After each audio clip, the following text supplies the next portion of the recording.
I now give the floor to the representative of Pakistan. Thank you. Thank you, Mr. President. We thank Special Envoy Geir Pedersen and Undersecretary General Tom Fletcher for their detailed complimentary briefings. Their updates highlight the immense challenges that Syria faces today.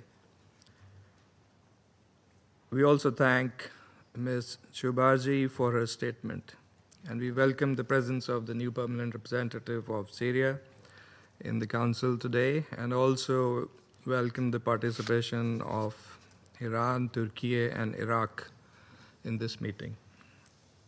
Mr. President, Syria has endured more than a decade of devastating conflict and immense human suffering. Its people have borne the brunt of destruction, displacement, and hardship on an unimaginable scale. Mr. Pedersen rightly pointed to the massive legacy of conflict and civil strife, the imperative of economic and political stability driven by genuine inclusion and dialogue, and he also referred to external intervention by Israel, terming it unacceptable and that it must stop. And in this council, we know very well how this issue of foreign interference intertwined with occupation has been a perennial problem and a key destabilizing factor that manifests itself across the situations in the Middle East. Mr. President, despite these challenges, the recent developments have provided a glimmer of hope for Syria. This opportunity must be seized, and the Council has a special responsibility here.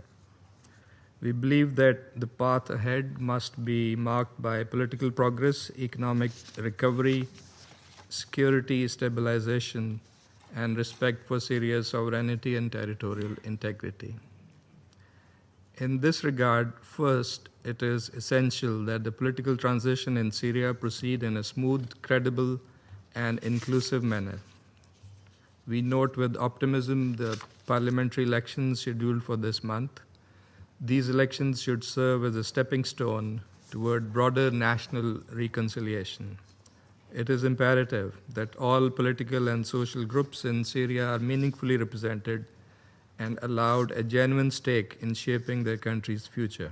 Second, the lifting of multiple sanctions on Syria is a welcome development. Syria possesses a vibrant and talented population and diaspora. Its people are spirited and eager to contribute to national recovery. With the easing of restrictions, the conditions are ripe for investments in construction, technology, and other productive sectors. Such investments can serve as powerful engines for reconstruction, job creation, and economic revitalization, which are indispensable for durable peace. It is imperative that these opportunities are fully realized. Third, and related to the above, is the fact that Syria's stability is inseparable from the question of security, which remains twofold.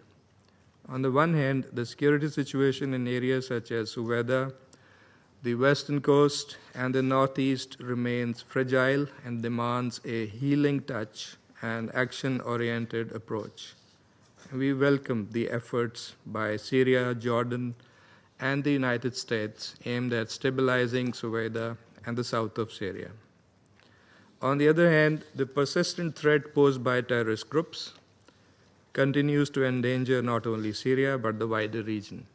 The presence of foreign terrorist fighters underscores the urgency of this challenge. These concerns must be addressed comprehensively through both political and security measures, including the implementation of the disarmament, demobilization, and reintegration reforms. Fourth, all forms of external aggression against Syria must cease, and the occupation of Syrian territory post 8 December 2024 must be reversed. The occupation of the Syrian Golan must also end in full compliance with international law and Security Council resolutions. The 1974 disengagement agreement should be strictly adhered to, and any new security arrangements must have the consent of the concerned parties and the endorsement of the Security Council. President, Syria's road to lasting peace and stability requires sustained international solidarity, unwavering respect for its sovereignty and territorial integrity, and tangible support to address its humanitarian and economic challenges. Pakistan stands in full solidarity with the brotherly people of Syria, and we will continue to support all efforts aimed at consolidating a sovereign, unified, inclusive, peaceful, and prosperous Syria. I thank you. I thank the representative of Pakistan for the statement.